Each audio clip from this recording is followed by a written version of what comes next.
신약성경 고린도후서 13장 5절 함께 말씀을 읽도록 하겠습니다. 너희는 믿음 안에 있는가? 너희 자신을 시험하고 너희 자신을 확증하라. 예수 그리스도께서 너희 안에 계신 줄을 너희가 스스로 알지 못하느냐? 그렇지 않으면 너희는 버림받은 자니라. 아멘.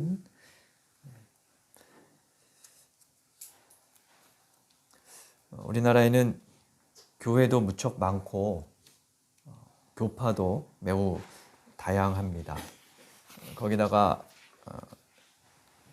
기독교 이단들도 꽤 많아서 비신자들이 볼 때는 매우 혼란스럽고 구분이 안 됩니다.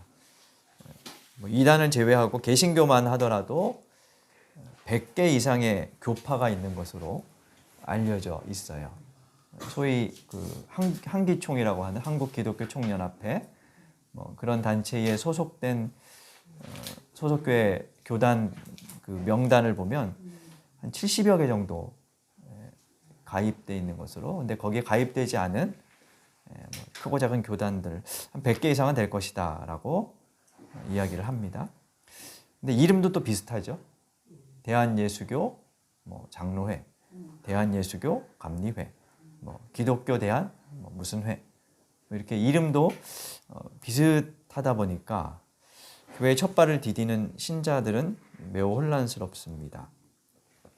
같은 대한예수교 장로회 안에도 합동, 통합, 합동 정통, 백석, 무려 한 50여 개 이상의 파가 있다 그렇습니다. 성도들이 분간하는 건 매우 어렵죠. 그래서 교단의 저마다 사실 교단마다의 특성이 있는데, 그러니까 신학적 정체성과 특성이 있는데 그에 따라서 교회를 선택하기보다 그냥 아는 지인 따라서 어느 교회 가게 되고, 그래서 그 교단만의 어떤 특성을 그냥 모르면서 평생 신앙생활을 하는 경우도 있지요. 게다가 한국 교회는 대부분 이 목회 방향이 부흥에 맞춰져 있어가지고 교단적인 특색보다는 그냥 부흥하는 교회를 따라가는 현상이 매우 강해요. 한국교회에서 그동안 가장 많이 성장한 교단이 어디냐면 순복음 교단이죠. 그래서 그냥 우스갯소리로 이름은 장로교 감리교인데 속은 다 순복음이다, 그런 이야기를 이제 하기도 합니다. 이런 현상을 두고 어떤 분들은 우리 민족에게 내리신 특별한 하나님의 축복, 또 세계 선교를 위한 사명이다라고 이야기하기도 하고요. 또 반면에 반대쪽에서는 무분별한 교파의 분열과 교단 성장을 위한 목회자 양산에 따른 기형적인 모습이라고 비판을 하기도 하죠. 교단마다 자기 교단을 성장시키기 위해서 정식 신학교가 아닌 신학원 같은 것들을 많이 세우고 또 속성으로 목회자들을 양성하는 그런 경향도 실제로는 존재하죠. 근데 이런 교파 분열은 종교개혁이 가져온 필연적인 결과였다고 볼 수 있어요. 과거 로마 카톨릭은 교황을 정점으로 수직 체계였습니다. 그래서 성경에 대해서 하나의 해석과 신학만 존재했습니다. 분열될 가능성이 거의 없었죠. 하지만 종교개혁을 통해서 우리가 지난주에 본 것처럼 성경이 각국의 언어로 번역돼서 보급되었고요. 그리고 읽을 수 있게 되었습니다. 개인에게 성경이 보급된 거죠. 그 과정에서 다양한 해석과 신학 사상이 나올 수밖에 없었던 거예요. 그래서 오늘은 그에 관한 이야기들을 좀 한번 해볼까 합니다. 네 번째 시간으로, 간추린 기독교 역사 네 번째 시간으로요, 우리 한번 말씀을 들어보겠습니다. 근현대 개신교의 이야기입니다.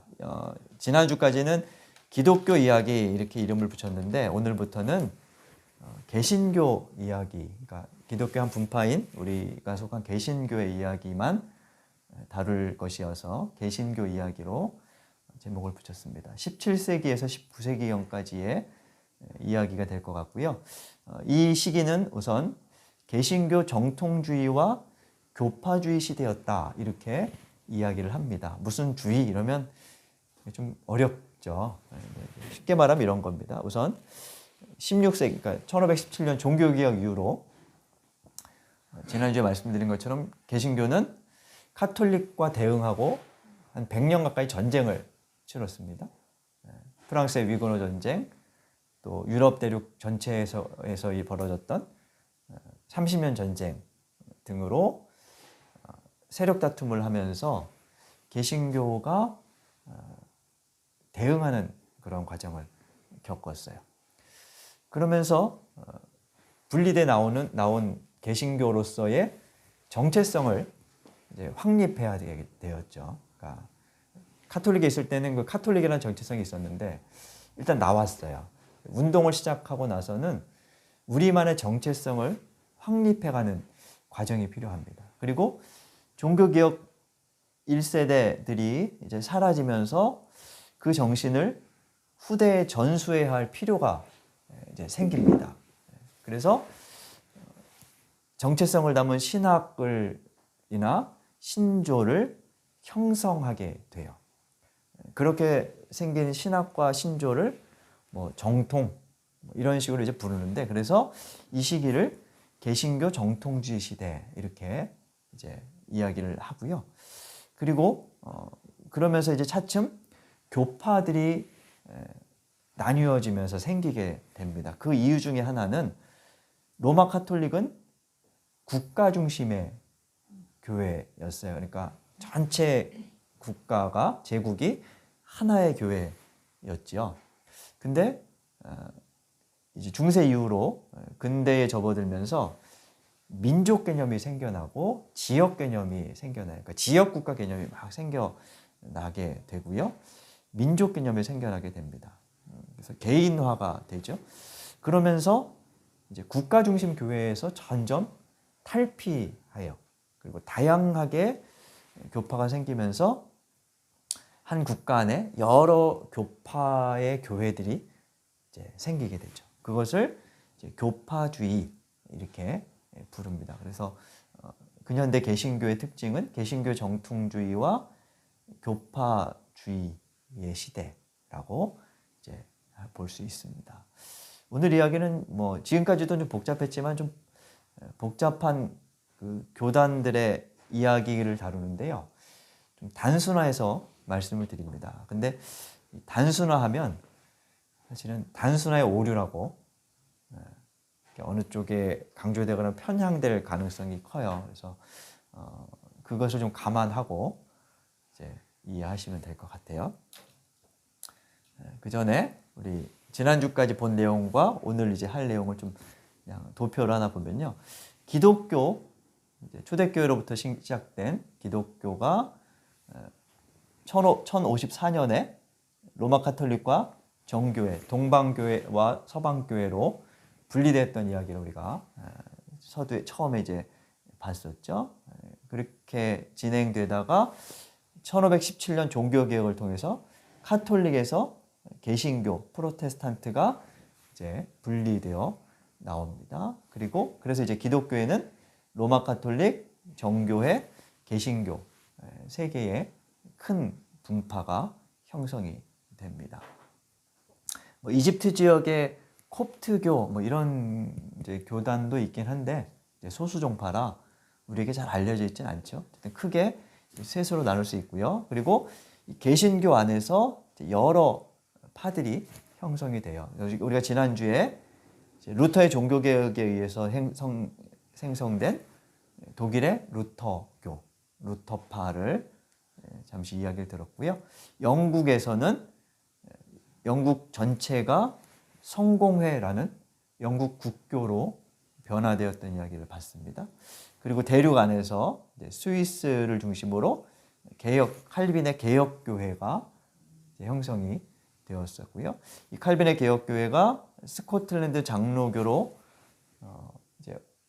확대되고 그게 이제 미국을 거쳐서 한국에 전래되면서 한국의 장로교가 이제 크게 확장되게 되었죠. 그래서 요건 이제 다음 주에 보게 될 것이고요. 오늘은 요 부분 성공회에서 갈라져 나온 분파들, 교파들을 살펴보도록 하겠습니다.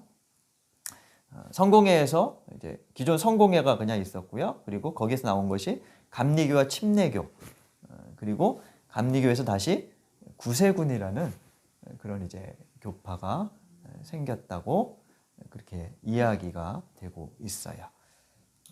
이건 뭐 외우실 필요는 없으니까 그냥 그런 이야기가 있구나 하고 들으시면 될 것 같아요. 교파 분열 이전에 우선 경건주의라는 사조를 좀 이야기해야 될 것 같은데요. 경건주의란 무엇이냐면 조금 전에 개신교가 신학과 신조를 이제 형성해 갔다 그랬죠. 자기 정체성 확립을 위해서 교리를 이제 체계화한 거예요. 근데 교리가 체계화되다 보면 그 과정에서 신앙이 좀 경직되는 경향이 있어요. 좀 정체되거나 경직되고 그리고 이제 신앙적 동력을 역동성이 좀 상실되는 그런 경향이 있습니다. 1600년대에 접어들면 아마 그런 현상들이 이제 있었던 것 같아요. 그래서 그런 경직성에 반발하면서 시작된 신앙 운동이 경건주의라는 운동이었습니다. 독일의 야곱 스페너에 의해서 이제 시작되었다고 하는데요. 이 야곱 스페너가 경건주의 아버지라고 그렇게 불려요. 근데 이 야곱 스페너는 그 이전에 신비주의적 성향의 영향을 받고 이제 경건주의 운동을 이제 펼치게 됐어요. 야곱 스페너가 이제 루터파 목사로 한 지역을 가서 담당하고 있었는데 성도들이 그냥 뭐 뜨뜻미지근했던 것 같아요. 그래서 거기에서 별도로 경건그룹이라는 소그룹을 조직해가지고 이들을 이제 훈련시키고 이렇게 신앙화하게 되는데 뭘 강조했냐면 개인의 내적인 체험 그리고 신학적인 열정, 신앙의 훈련 이런 것들을 강조했고요. 춤, 그 다음에 이제 그 당시에 이제 극놀이, 극장에서의 극놀이들이 많이 있었는데 그런 그 다음에 카드놀이 등 오락을 금지하고 음식과 의복 등의 절제를 강조하는 그리고 이제 사회 봉사나 이웃사랑에 대한 이런 부분들을 실천을 강조하는 그런 이제 운동을 펼쳤어요. 그래서 두 가지 영향이 있습니다. 하나는 실천적인 복음주의 운동에 영향을 끼쳐서 좀 더 사회적인 성향으로 이제 나타나기도 했고요. 반면에 지나친 신비주의와 분파주의로 이제 흐르기도 했어요. 그래서 내면의 뭐 체험과 열정을 강조하다 보니까 이게 좀 신비적인 경향의 신앙으로 나타났고 또 경건그룹과 같은 이제 소그룹들이 강조되면 이게 그런 현상이 벌어지잖아요. 이제 우리끼리, 우리만의 어떤 남다른, 우린 너희와 달라. 이런 것들이 이제 일종의 분파주의로 이제 흐르게 되죠. 그래서 체코 같은 경우에서는 이 경건주의 운동을 벌이던 뭐 모라비안 교도들이 핍박을 받고 쫓겨나기도 하고 뭐 그런 현상들이 있었다고 합니다. 근데 이 경건주의의 영향을 받아서 영국에서 감리교를 시작한 사람이 그 감리교의 창시자인 요한 웨슬리라는 인물이었어요. 그래서 그에 연결되어서 우리가 이제 경건주의에 대해서 잠시 이야기를 드렸고요. 웨슬리를 이야기하기 전에 영국의 청교도 운동의 분류를 조금 해볼 필요가 있어요. 영국 청교도 운동은 한국 교회에 가장 큰 영향을 끼친 그런 이제 정신이라고 할 수 있어요. 그래서 뭐 청교도 정신은 이제 아까 본 경건주의 운동하고 크게 다르지 않아요. 그래서 안식일을 철저히 지키고 성경을 철저히 따르고 그리고 뭐 금식과 구제 등의 활동에 집중하고 뭐 이런 이제 그 운동들을 펼쳤는데 이 영국 청교도 운동이 여러 갈래로 나뉘어져요. 우리가 지난주에 영국 국교회의 미온적인 개혁에 반발하면서 이 청교도 분파, 그러니까 칼빈의 영향을 받은 청교도들이 좀 더 급진적인 개혁을 요구했다고 지난주에 말씀을 드렸었어요. 근데 그 과정에서 메리 여왕의 그 이제 핍박이 있었죠. 메리는 카톨릭으로 다시 회귀하려고 해서 메리 여왕의 핍박이 있었고요. 그에 따라 네덜란드로 망명했던 그룹이 있었어요. 그들이 네덜란드의 개혁교회, 개혁 장로교회를 이제 형성하게 되었고요. 망명 후에 이제 핍박이 끝나자 이제 영국에 귀국한 세력이 있어요. 이 사람들이 개혁을 요구하다 안 돼서 영국에서 청교도, 그러니까 이 영국 국교회로부터 분리되어서 침례교를 형성했다고 알려져 있어요. 이거는 정확하게 단정은 못하더라고요, 보면. 그래서 침례교의 기원이 어딘지 정확하게 알지는 못하는데 아마 영국 국교에서 나온 청교도의 일파가 침례교를 형성했을 것이다, 이렇게 얘기했는데, 침례교의 특징은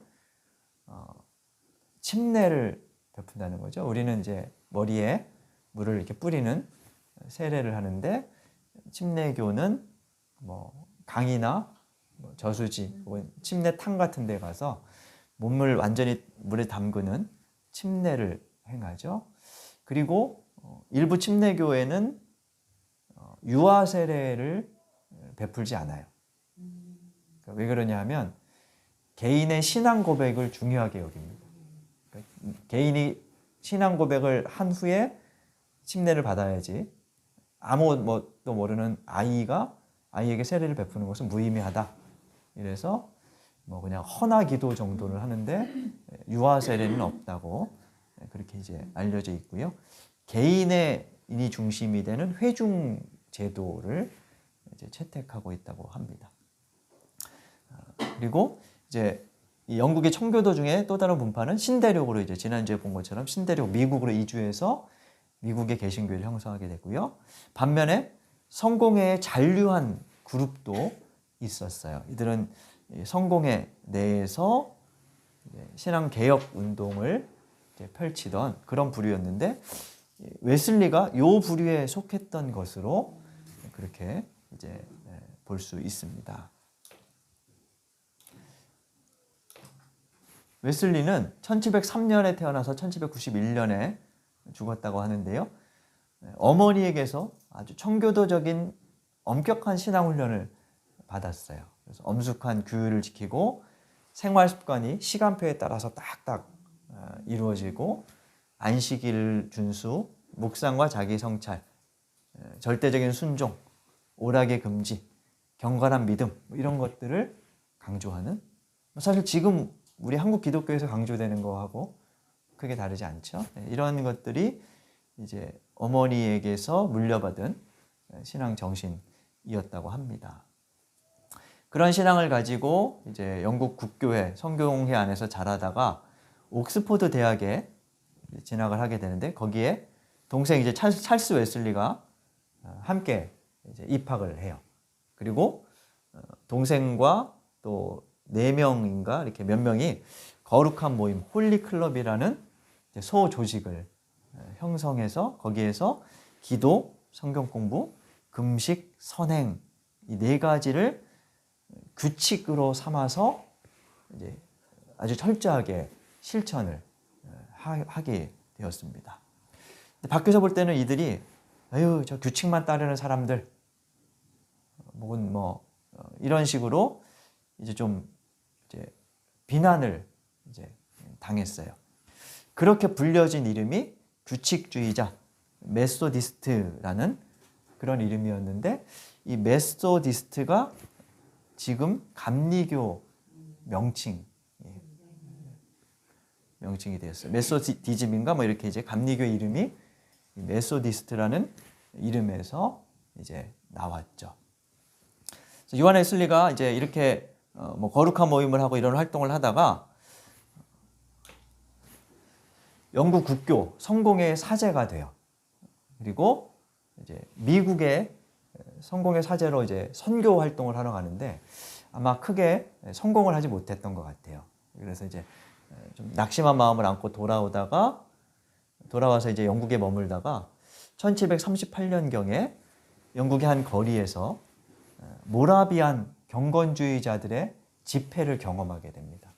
근데 본인의 표현으로는 이 집회에서 내적으로 뜨거워지는 경험을 했다. 뭐 이렇게 이야기를 해요. 그래서 거기에서 회심의 체험을 했다. 이렇게 이제 이야기를 합니다.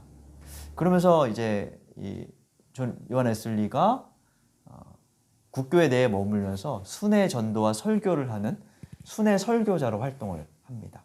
그리고 자신의 이제 회심 경험을 토대로 칼빈의 예정론을 부인하면서 성화되는 삶을 이제 강조하게 되죠. 개인의 의지와 더불어 성화의 삶을 이제 강조하는 성향을 갖게 되고요. 그래서 이제 장로교와 이제 좀 대립하는 그런 이제 과정들이 있었죠. 웨슬리는 영국 국교회 안에서 따로 나오려는 생각은 없었다 그래요.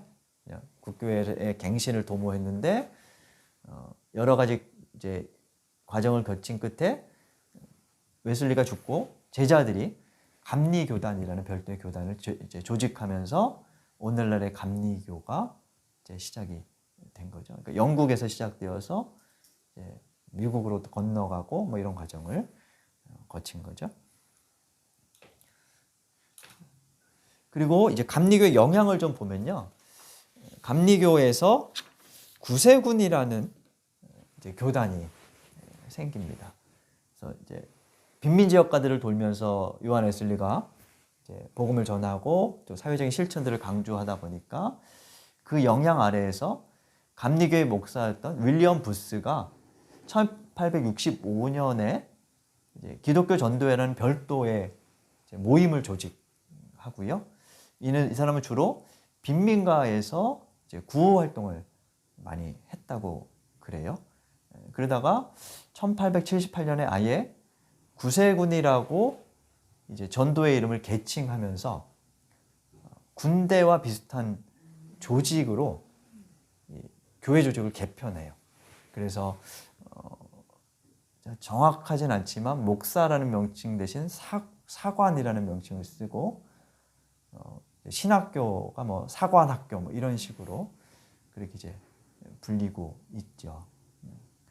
우리에게는 뭐 이제 연말 되면 자선 냄비로 가장 많이 알려져 있는데, 자선 냄비는 이제 미국에서 갑작스러운 그 도움이 필요한 사람들을 돕기 위해서 예전에 이제 큰 솥에다가 같이 음식을 끓여서 먹던 아마 그런 것에서 이제 착안해서 이제 냄비를 놓고 모금을 하던 그것에서 이제 생겨났다고 하는데, 어쨌든 감리교의 영향 아래서 이제 구세군 조직이, 구세군이라는 교단이 새로 형성이 되게 되고요.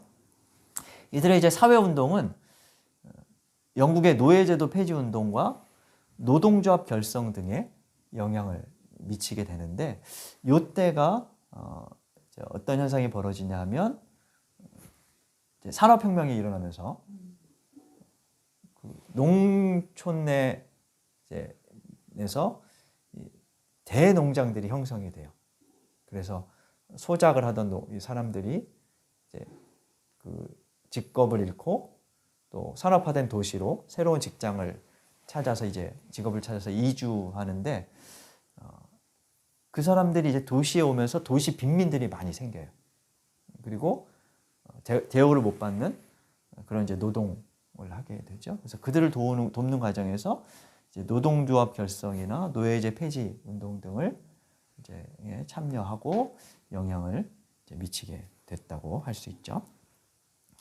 그래서 세 번째는 이제 미국에 계신 교회예요. 이제 영국 성공의 한 분파에서 미국으로 이주한 세력들이 미국에서 이제 청교도 운동을 이제 벌이게 되는데, 미국으로 이주한 이 청교도 그룹들은 처음에 청교도 정신에 입각한 신정 국가를 세우려고 했다 그래요.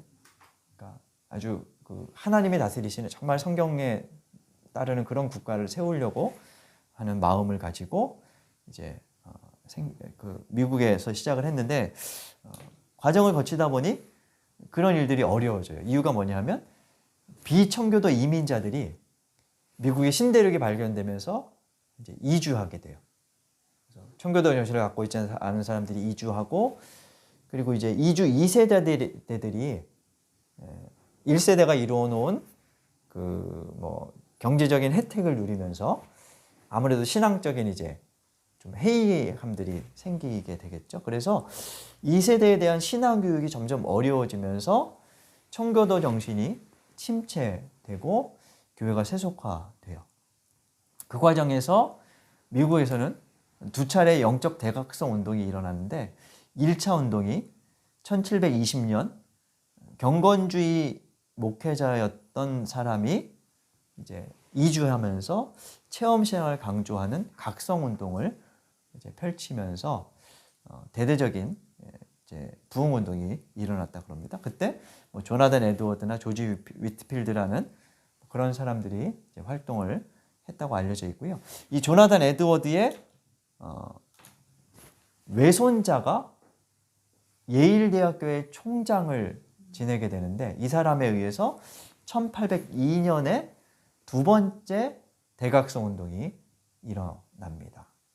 그래서 1차 때는 좀 감정에 치우친 그런 운동이었다고 하는데, 2차는 보다 좀 사회적인 측면이 부각되는 그런 운동을 펼쳤다고 합니다.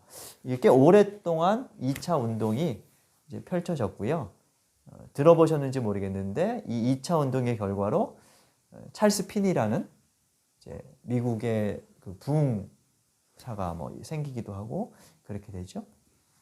그래서 2차 대각성 운동은 어떤 결과를 가지고 왔냐 하면, 미국의 해외 선교위원회가 설립이 돼요. 그 전까지는 이 개신교가 해외 선교에 크게 관심을 갖지 않았어요. 그러니까 이제 자신들의 생존이나 이런 것들이 더 중요했기 때문일 텐데, 이 각성운동회를 토대로 해외 선교위원회가 설립이 되고요. 그리고 사회개혁운동을 전개하게 됩니다. 사회복음 이런 이제 이렇게 부르기도 하는데 그런 운동들이 일어나면서 1844년에 우리에게도 잘 알려진 YMCA, YWCA 이런 이제 단체들이 창립이 되었고요. 반면에 한쪽에서는 개인의 성결, 그리고 재림에 대한 기대, 성령 운동 이런 것에 대한 관심이 막 고조되면서 성결교, 또 나사렛교, 오순절 교회 등이 이 대각성 운동의 결과로 생겨나기 시작을 합니다. 성결교, 우리나라에 있는 성결교는 여기에서 온 건 아니고 자생한 것이다라고 이야기하기도 하는데, 아무튼 이런 이제 운동들, 그러니까 이 신앙이라는 게 한쪽에는 사회적인 실천으로, 한쪽에는 개인의 어떤 성결로 이런 식으로 이제 나아가게 됐다는 거죠. 1843년에 침례교인이었던 윌리엄 밀러가 재림교회를 시작하는 결과를 낳기도 하는데, 이 재림교회가 우리나라에서는 재림안식교라는 2단으로, 재림교회라는 그런 이제 2단으로 이제 여겨지고 있는데, 이때쯤 이제 시작이 됐다고 알려지고 있고요. 우리에게 가장 영향을 많이 끼친 것은 무디라는 부흥사였어요. 이 무디는 1899년에 죽었는데, 이 사람이 굉장히 열정적인 부흥 운동을 펼쳤던 사람이었어요. 그래서 무디 성서학교를 설립해서 이제 후진을 양성하고 학생 자원 운동이라는 이제 운동을 펼쳐요. 그래서 10대 후반, 20대 초반의 청년들을 이제 신앙으로 일으키는 그런 운동을 펼치게 되는데, 이 학생 자원 운동의 결과로 선교에 헌신한 그룹들이 대부분 동남아시아, 아시아 지역으로 선교를 오게 되죠. 그래서 우리나라에 온 선교사의 한 60% 정도는 이 학생 자원 운동에 영향을 받은 사람들이다, 이렇게 이야기를 이제 하고 있습니다. 그래서 이 결과로 이제 우리나라에까지 그 영향들이 이제 미치게 되었다는 거죠. 그래서 이건 이제 어떤 의미가 있냐면 우리나라에 온 선교사들의 성향이 어떠냐 하는 것이에요. 이 사람들은 대부분 개인의 성결과 이제 성령 운동 이런 것들을 좀 강조하는 부류였다고 이제 볼 수 있죠. 그건 이제 다음 주에 좀 더 이야기해 보도록 하고요. 미국의 변화 중에 이제 좀 우리가 함께 보야 할 것은 노예 해방과 미국 교회의 분열이에요. 영국은 1933년에 노예 제도가 폐지되었다 그래요. 그리고 이제 그게 미국에까지 영향을 주는데 미국은 남부는 농업 사회였고 북부는 이제 시카고 뭐 이런 데들은 이제 자동차 산업 같은 게 발달된 산업 도시였어요. 북부에는 노예 제도가 거의 폐지돼요. 그래서 노동자로서 그냥 똑같이 일을 하면서 노예 제도가 폐지되는데 남부의 농장들은 노예에게 일을 시켜야 되잖아요. 그래서 남부에는 오히려 노예 제도가 더 강화되는 이제 경향을 보입니다. 그러다가 링컨이 1862년에 노예 해방을 선언하죠. 그 결과로 미국은 이제 3년간의 남북 전쟁을 거치게 되는데 이때 노예 제도에 대한 찬반에 따라서 이제 미국 교회들이 남과 북으로 갈라지게 돼요. 그래서 침례교, 감리교, 장로교 등이 남부교회와 북부교회로 갈라집니다. 그래서 우리나라에 들어온 선교사들의 소속을 보면 어떻게 얘기하냐면 미국 남침례교 소속, 미국 북장로교 소속, 이런 식으로 이렇게 나뉘어지게 되고 이 사람들이 우리나라에 선교하러 들어오면서 지역을 맡아요. 여러 교파의 선교사들이 이제 우리나라에 들어오게 돼서 이렇게 무분별하게 막 이렇게 선교 활동을 하게 되니까 지역을 맡아요. 그래서 뭐 함경도는 뭐 장로교가, 강원도는 뭐 감리교가 이런 식으로 지역을 맡아요. 그래서 나름의 지역마다의 특성이 생기게 되죠. 그래서 노예제도와 얽힌 이제 미국 교회 분열 현상들이 이렇게 나타나게 되었다고 볼 수 있고요. 그리고 마지막으로 좀 확인해야 할 것이 18, 19세기 사회 변화와 개신교의 대응입니다. 18, 19세기는 여러 가지 면에서 사회가 변화된 시대였어요. 하나는 이제 산업혁명, 그리고 과학의 발전, 그리고 계몽주의와 경험주의 등 철학이 발생합니다. 근데 과학과 철학, 이런 철학들이 발생하고 발전했다는 것은 이성과 합리성이 강조되기 시작했다는 거예요. 그리고 이 시기에 이제 어떤 일들이 있었냐면 1848년에 마르크스가 공산당 선언을 발간하고요. 그리고 1859년에는 찰스 다윈이 종의 기원이라는 책을 출판하죠. 그리고 고고학이 발전하게 돼요. 그러면서 이제 기독교 신앙에 영향과 도전을 주게 되는데 성경의 내용, 이제 신비와 기적 같은 내용들이 이제 이성과 이제 불합치되잖아요. 그래서 그 안에서 이제 갈등이 일어나고 인간의 이성이 강조되면서 기독교가 어떻게 대응해야 할 것이냐, 또 이제 종의 기원 같은 이제 진화론이 이제 대두되면서 창조 신앙과 어떻게 이것이 조화를 이룰 것이냐, 이런 이제 도전을 기독교가 받게 되죠. 크게 두 그룹으로 기독교가 이제 나뉘어지게 되는데 하나는 합리적인 신앙으로 변화되는 그룹이 생겨요. 그래서 이들은 성경에 대해서 합리적으로 해석하면서 윤리 실천을 강조하는 쪽으로 흘러가고요. 유럽, 독일을 중심으로 한 대륙에서 성서 비평학이 이제 발전하면서 이게 나중에 자유주의 신학으로 이라는 이름으로 그렇게 이제 형성이 되게 돼요. 그리고 또 하나는 전통 신학을 여전히 고수하는 그룹이 생겨나고 이 사람들은 후에 근본주의 신학 성향을 이제 갖는 그룹으로 발전하게 되는데, 이 전통 신학은 이제 그동안 해오던 전통적인 성경 해석을 고수하고 개인과 교회의 부흥에 초점을 맞추면서 발전을 하죠. 이 사람들이 이제 이 전통 신학 그룹에서 내세웠던 것들이 대표적으로 성경 무호설, 축자 영감설 뭐 이런 것들인데, 성경에는 오류가 없다. 그리고 축자 영감설이라는 것은 사람의 이성이 개입되지 않고 성경을 기록할 때 하나님이 말하는 대로 그대로 받아 적었다. 이런 이제 주장입니다. 뭐 지금도 이제 이런 신앙을 갖고 있는 분들이 계신데, 저는 이제 여기에는 동의하지 않아서, 그래서 요와 반대되는 그룹으로 또 나온 게 뭐 유기적 영감설, 인간의 어떤 사상과 더불어서 이제 형성이 되었다, 이런 이제 측면들도 있는데요. 요건 나중에 기회가 되면 좀 더 이제 보도록 하고요. 우리나라에는 어떤 그룹이 좀 더 많은 것 같으세요? 우리나라는 좀 전통신학을 고수하는 근본주의 성향의 그룹이 이제 훨씬 많죠. 그 이유를 이제 다음 주에 다시 한번 좀 보도록 하겠습니다. 지금까지 이제 종교개혁 이후로 여러 교파들이 형성되는 과정을 보았습니다. 그것은 필연적인 결과였다고 말씀을 드렸는데요. 문제는 한국교회에서 필요 이상 교파주의 혹은 개교의 중심주의가 깊게 뿌리내려 있다는 거예요.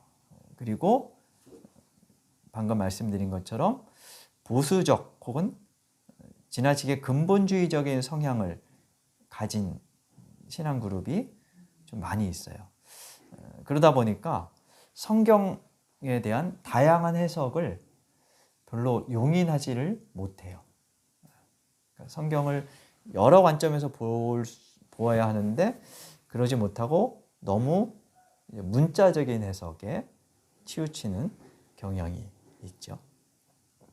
오늘 우리가 읽은 이 고린도서 말씀에서 바울은 너희가 믿음 안에 있는지 늘 시험하고 점검하고 살피라, 이렇게 말을 합니다. 늘 개혁해라, 뭐 이런 말로 볼 수 있습니다. 한국 기독교 개신교 그룹은 거의 개혁교회를 표방해요. 칼빈의 후예를 자처하죠. 그래서 그 개혁교회들이 많이 하는 말이 뭐냐면, 개혁교회는 항상 개혁돼야 한다 하는 말이에요. 개혁교회는 항상 개혁돼야 한다. 근데 이 말을 할 때 어느 쪽에, 어디에 그 초점을 맞추게 되냐면, 항상 개혁해야 한다라는 거에 초점을 맞춰요. 늘 새로워져야 한다, 여기에 관심을 갖는 거죠. 근데 초기에 그 종교개혁 그룹이 무엇으로부터 개혁되었는지에 대한 생각은 잘 하지 않아요. 그러다 보니까 바꿔 말하면 개혁의 기준이 모호하다는 거예요. 그래서 제가 볼 때는 그 개혁의 기준은 주로 교회 부흥에 맞춰져 있는 것 같아요. 이제까지 해오던 전통이 교회 부흥에 해가 돼, 그러면 고치자, 이런 식으로 개혁을 사용하는 것 같아요. 근데 종교개혁에서 중요한 것은 그들이 무엇으로부터 무엇을 개혁하려고 했는가 하는 거죠. 그 기준이 올바르지 않으면 아무리 점검하고 살펴도 왜곡될 수밖에 없다는 거죠. 여러 다양한 교파들이 생긴 현상들은 아마 교회의 경직성, 또 그것을 이겨내고자 하는 시도들에 따른 결과였을 겁니다. 그런 점에선 오늘 우리도 우리를 살피며 점검하고 개혁해야 할 필요가 있죠. 근데 그 과정에서 방금 말씀드린 것처럼 무엇을 기준으로, 무엇에 따라 나를 살필 것인가, 또 교회를 새롭게 할 것인가, 우리의 신앙과 삶을 돌아볼 것인가를 생각하는 일인 것 같아요.